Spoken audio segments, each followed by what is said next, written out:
Hello बच्चों, good morning. कैसे हैं आप लोग? क्या हाल चाल है आप लोगों का?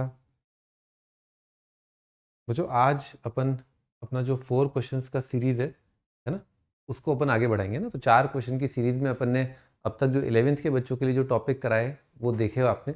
मैं बता देता हूँ उनके टॉपिक्स के नाम, और प्लीज़ आप प्लेलिस्ट में जाके के ज़रूर देख लीजिएगा और उनको भी शेयर करिए अपने फ्रेंड्स के साथ। Log, compound angle, quadratic sequence series के अपन 2-2 क्वेश्चंस कर चुके हैं हर सेट के, और फेज 2 और सॉल्यूशन ऑफ ट्राइंगल का भी मैंने कर दिए हैं क्वेश्चंस। डिटर्मिनेंट का आज अपन करने जा रहे हैं, और इसके बाद अपना चैप्टर जो है लाइन होगा, स्ट्रेट लाइन। तो 8 चैप्टर के रिवीजन सीरीज आ चुकी है, ठीक है। 12th के बच्चों के लिए फंक्शन, आईटीएफ, लिमिट, कंटिन्यूटी हो चुका है, डिफरेंशिएबिलिटी, एमओडी आएगा। तो उनके भी काफ़ी और 4 चैप्टर्स आने वाले हैं, और 13th वाले बच्चों को तो ये दोनों ही करने हैं, ठीक है ना। तो जुड़ जाइए हमारे साथ यहाँ पर यूट्यूब चैनल पे, और इन क्वेश्चंस की हेल्प से रिवीजन करिए, ठीक है। ये क्वेश्चंस आपको मिल जाते हैं यहाँ पर अपडेट सेक्शन के अंदर, यहाँ पर डिस्क्रिप्शन के अंदर, और आप डाउनलोड कर सकते हैं। पहले एक बार डाउनलोड कर लेना, फिर उसके बाद इनके सॉल्यूशन देखना।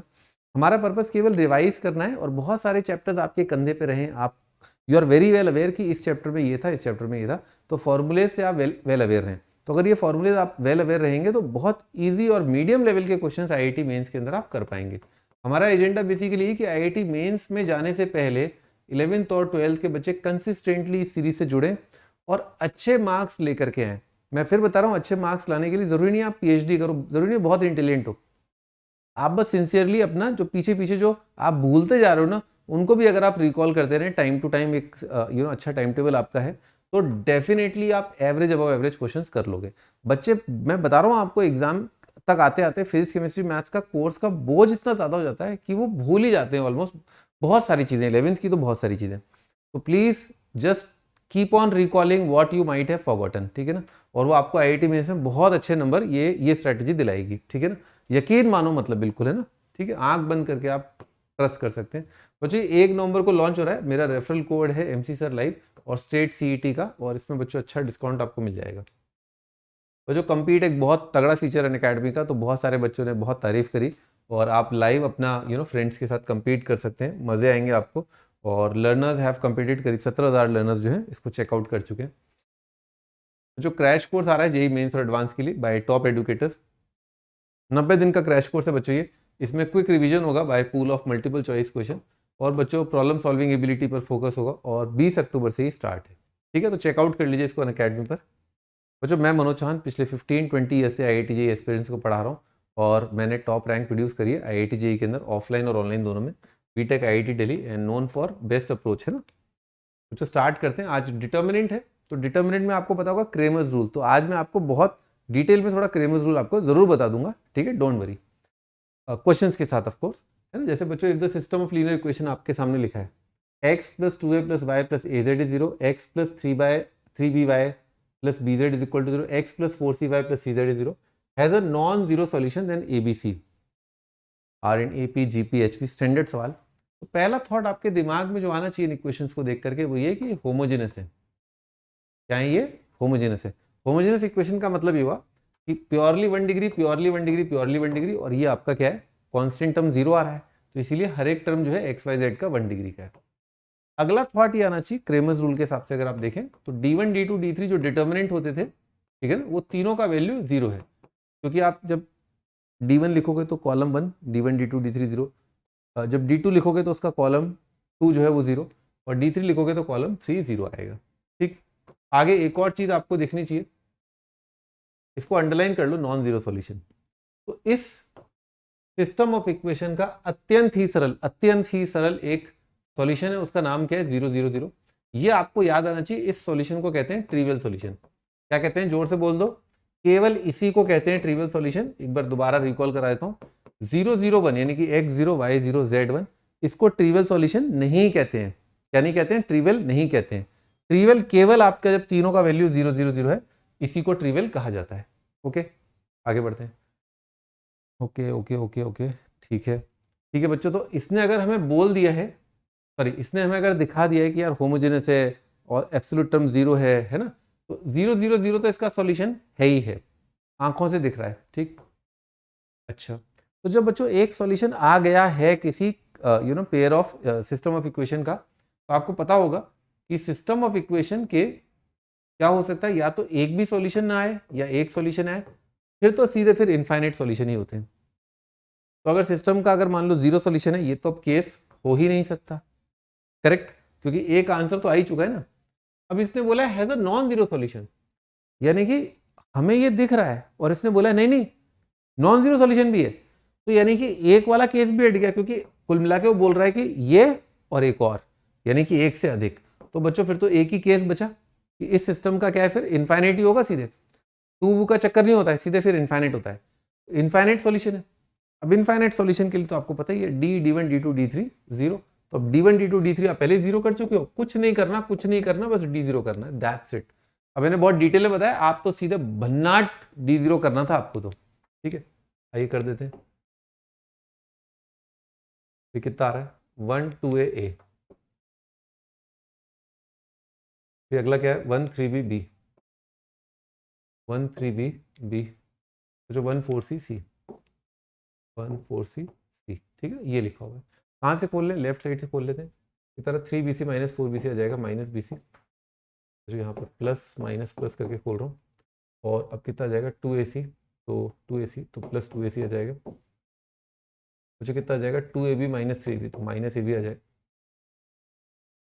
हाँ भाई 2ab minus 3b minus ab is equal to 0, वो जो abc से डिवाइड कर लिया इसको, तो minus 1/a plus 2/b minus 1/c है ना, इज इक्वल टू 0। यार 2/b is equal to 1/a plus 1/c, आंखों से दिख रहा है कि भैया abc क्या है आपके HP में है ना, abc इन HP है ना, डी ऑप्शन आपका आंसर। 1/a 1/b 1/c जो है AP है, तो ये सब HP, ठीक है भाई, चलते हैं आगे। बच्चों A1 A2 A3 AN RN GP, बच्चों ये डिटर्मिनेंट का सवाल है, सिंपली प्रॉपर्टीज ऑफ डिटर्मिनेंट और थोड़ा सा सीक्वेंस का एप्लीकेशन, वैल्यू ऑफ डिटर्मिनेंट। तो अपने को अगर ये GP दे रखा है, तो अपन मान लें अगर AN है तो किसी AP का nth टर्म क्या होगा, AR की पावर n-1, ठीक, ऐसे सोच सकते हो। AN+1 कितना हो जाएगा, AR की पावर n हो जाएगा ऑफकोर्स, ठीक है। पर इसको ऐसे मत सोचो आप, है ना, सोचने का तरीका इसमें यह है कि भैया जब इसको और इसको मल्टीप्लाई करोगे, AN मल्टीप्लाइड बाय AN+2, बड़े आराम से, कोई तकलीफ नहीं होनी चाहिए, है ऐसा लिखा हुआ है, इसका स्क्वायर लिखा है, ठीक है। तो क्या करो आप कि आप है ना इसको है ना अगर लॉग लो तो कितना आएगा, log of AN, log of AN plus log of AN+2 is equal to square का लॉग कितना आ जाएगा, 2 टाइम्स लॉग ऑफ AN+1, ऐसा बन जाएगा। सिमिलरली आप देखो AN+3 और AN+5 है ना, वो जो N+3 N+5 N+4 दिख रहा है, अरिथमेटिक मीन है ना, ये और ये भी अरिथमेटिक प्रोग्रेशन। इस वजह से एक्चुअली क्या है, ये आपके ज्योमेट्रिक प्रोग्रेशन में आ रहे हैं ना, ये 3 नंबर आपके जीपी पे आ रहे हैं, क्योंकि जो लोअर इंडेक्स नंबर है N N+1 N+2 ये आपका AP है, ठीक है। थोड़ा आराम से फील कर पा रहे हो दिस और ये जो होगा उसमें कितना आएगा, R की पावर N+1 आएगा ना, दिख गया होगा आराम से। चलो तो क्या करना है अपने को, भाई अपन ऐसा कर सकते हैं, अगर मुझे दिस प्लस दिस मुझे यहाँ दिख रहा है या डबल करना पड़े, तो मैंने क्या किया, 2 से मल्टीप्लाई डिवाइड किया, और मैंने जो कॉलम 2 है उसको लिखा 2 log AN+1, 2 log AN+4, 2 log AN+7, ठीक है, ऐसा है, ओके, ठीक है, ऐसा लिखा हुआ है।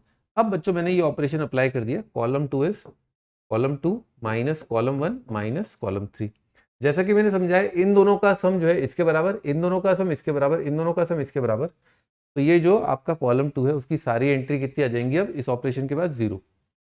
तो बच्चों 0/2 कितना हो जाएगा, 0 हो जाएगा। आपको पता ही होगा डिटर्मिनेंट में इतना ज़्यादा आपको लिखने की आवश्यकता नहीं है, क्योंकि लिखोगे तो बहुत बड़ा डिटर्मिनेंट होता है, उसकी एंट्रीज इतनी सारी। आपको मेन आपका फोकस ये होना चाहिए कि आपको ये दिखना चाहिए कि इन दोनों का प्रोडक्ट यहाँ पर लिखा हुआ है, उसका स्क्वायर है ना, ठीक है बच्चों। तो 0 आंसर अपना है ना, D option. S is the set of distinct values of B for which the following system of linear equation has no solution, ठीक है ना, कोई सॉल्यूशन नहीं हो। तो बच्चों नो सॉल्यूशन के लिए मैं आपको दोनों ही क्रेमर्स रूल भी याद दिलाया था, ठीक है ना, क्योंकि वो मेरा कर्तव्य है, ठीक है। तो क्रेमर्स रूल ये कहता है कि एक तो बच्चों D is equal to D1 is equal to D2 is equal to D3, इसके थ्रू भी आ जाते हैं जीरो करके, इसके थ्रू भी आ जाते हैं नो सॉल्यूशन, तो ये आपको चेक करना पड़ता है पहली चीज, ठीक है। दूसरा, अगर ये आ गया है d is equal to zero, at least one of d1 d2 d3 not zero, वो तो गारंटेड कोई सॉल्यूशन नहीं आएगा। इस केस पे तो कोई दिक्कत ही नहीं होती, ठीक है ना। तो अपनी क्या ट्रिक होती है, मैंने आपको क्या ट्रिक बता रखी है, अगर आप क्रेमर्स रूल से जाना ही चाहते हैं तो आप डी जीरो करो, कुछ ना कुछ आर्बिट्री नंबर दे रखा होगा आपको, उसकी वैल्यू पुट करके आप प्लेन्स को ऑब्जर्व कर लो, ठीक है ना। उससे आपको आइडिया लग जाता है कि यार कब आएगा, है ना, ठीक है। तो ये सही रहता है, ठीक रहता है, ठीक है। पर सिंपल इक्वेशन दे दी तो काफी इजी रहता है। मैंने आपको एक दूसरा तोड़ू तरीका जो बता रखा है, उससे अपन इस सवाल को करेंगे।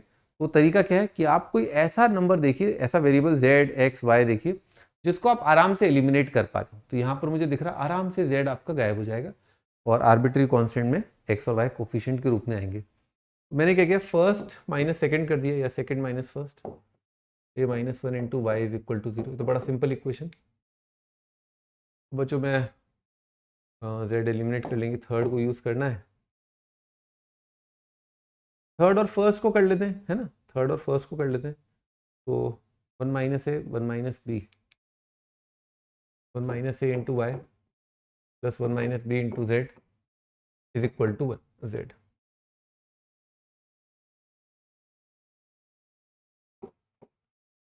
ठीक है, ये लिखा हुआ है, ठीक है। अब बच्चों, अब ये काफ़ी इजी है टैकल करना। अगर मान लो ए का वैल्यू वन हो गया, मान लो, ठीक है, चेक तो करना ही पड़ेगा। तो ये भी ऑफकोर्स कि हाँ ए का वैल्यू वन नहीं है, ठीक है, इज नॉट वन। मान लो ए वन नहीं है, चलो कहीं से भी स्टार्ट कर लो, ए वन नहीं है, तो बच्चों ए वन नहीं है तो ये जीरो नहीं है, नॉन जीरो इंटू वाई अगर जीरो तो वाई कितना आ जाएगा, जीरो आ जाएगा। आराम से दिख गया सबको, ये वाई का एक यूनिक सॉल्यूशन। अच्छा, वाई जीरो आ चुका है, ये चीज़ जीरो आ गई। अब यहाँ पर देखें, अगर यहाँ पर देखें तो ये जेड ही था, एक बार चेक कर लेते हैं, वन माइनस ए, थर्ड और फर्स्ट लिया था ना, one minus a x one minus b y, ये एक्स और वाई है actually, one minus a x one minus b y, one minus a x one minus b y. फिर दोबारा देखते हैं, one minus a x one minus b y, ठीक ठीक है। हाँ, वो जो दोबारा देखना पड़ेगा अपने को, ए का वैल्यू वन नहीं है, मान लो ए का वैल्यू वन नहीं है, y is equal to zero आ गया, y is equal to zero हो गया तो ये पूरा जीरो हो जाएगा। और क्या आएगा, one minus a into x is equal to one आएगा। और बच्चों ए अगर वन नहीं है तो ये नॉन जीरो है, तो यहाँ से तो नो सॉल्यूशन आ रहा है।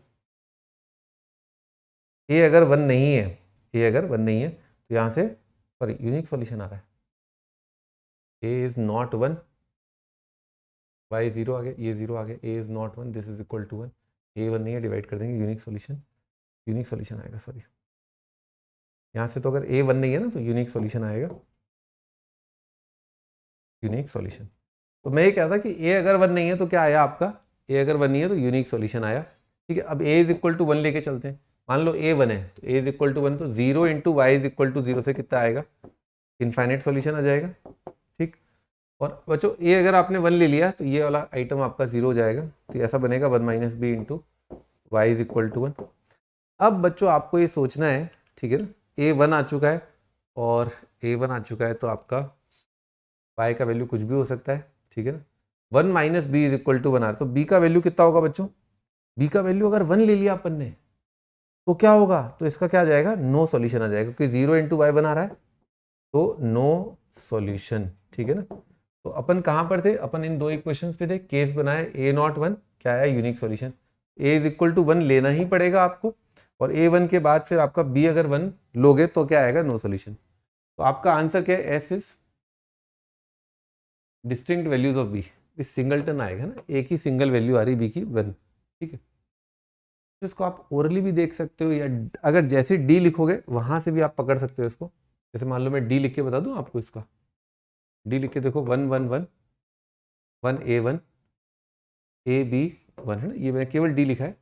अब मैं नीचे से खोल रहा हूँ, ठीक है ना, तो कितना आ जाएगा, ए इंटू वन माइनस ए प्लस ए माइनस वन, है ना, तो ये कितना आ जाएगा, minus of A minus one का स्क्वायर आ रहा है। बच्चों नो सॉल्यूशन के लिए आपको करना ही पड़ेगा डी जीरो, तो ए का वैल्यू कितना आ गया, वन आ गया, यहाँ तक तो हर कोई बहुत आराम से कर लेता है, D0 करने की बात है, D0 चेक करने की बात है। A1 आ चुका है। अब मान लो A1 आ गया ना, अब आप देखो A1 के लिए ये इक्वेशन और ये इक्वेशन, सॉरी ये इक्वेशन और ये इक्वेशन इनफाइनाइट सॉल्यूशन दिखे क्योंकि दोनों सेम है। एक को तो हटा दो, इसका कोई मीनिंग ही नहीं रह गया। A1 आ चुका है, A1 आ चुका है। अब बच्चों ये देखो, इस इक्वेशन को देखो और इस इक्वेशन को देखो, इन दोनों इक्वेशन को बहुत ध्यान से आराम से देखो। x plus y plus z 1 है, x plus b y plus z 0 है। इनसे आपको नो सॉल्यूशन कब मिलेगा? अरे ऑफकोर्स जब b का वैल्यू 1 हो जाएगा, जब ये दोनों प्लेन देख रहे हो, इनके नॉर्मल 1 1 1 इसके नॉर्मल के डायरेक्शन रेशियो, 1 b1 इसके नॉर्मल के डायरेक्शन रेशियो, a1 आ चुका है, उसके बाद की बात कर रहा हूँ। तो आराम से दिख रहा है कि b का वैल्यू अगर 1 हो जाएगा तभी नो सॉल्यूशन आएगा, नहीं तो इन दोनों के तो फिर इनफाइनाइट सॉल्यूशन आ जाएंगे ना। Line of intersection, complete line of intersection आपका आंसर आ जाएगा। तो अगर आपने 3D पढ़ लिया तो बहुत बढ़िया है आपके लिए। अगर केवल आप 11th में हो, क्रेमर्स रूल के थ्रू कर रहे हो, तो उसका तरीका, शॉर्टकट तरीका ये है मेरे पास, ठीक है ना। ठीक है भी, आगे बढ़ते हैं। If the system has infinitely many solution, ठीक है बच्चों, अब मैं आपके सामने एक और बहुत बेहतरीन तरीका, बहुत ही उम्दा तरीका जो है पेश करने जा रहा हूँ। बच्चों जब भी इनफाइनाइट सॉल्यूशन आए तो समझो बात कि अगर मान लो एक इक्वेशन दे रखी है λ1 मल्टीप्लाइड बाई इक्वेशन 1, एक और इक्वेशन दे रखी है इक्वेशन नंबर 2, अगर इससे इक्वेशन नंबर 3 आ जाती है, λ1 इंटू इक्वेशन 1, λ2 इंटू इक्वेशन 2, इससे इक्वेशन 3 आ जाती है, तो क्या होगा? इसका मतलब आपको कोई नया रिलेशन नहीं दे रखा था।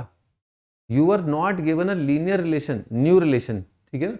तो कोई नया रिलेशन नहीं दे रखा था E3, तो आपको कुल मिला के बस 2 ही रिलेशन दे रखे हैं। इसका मतलब क्या? इनफाइनाइट सॉल्यूशन, ठीक।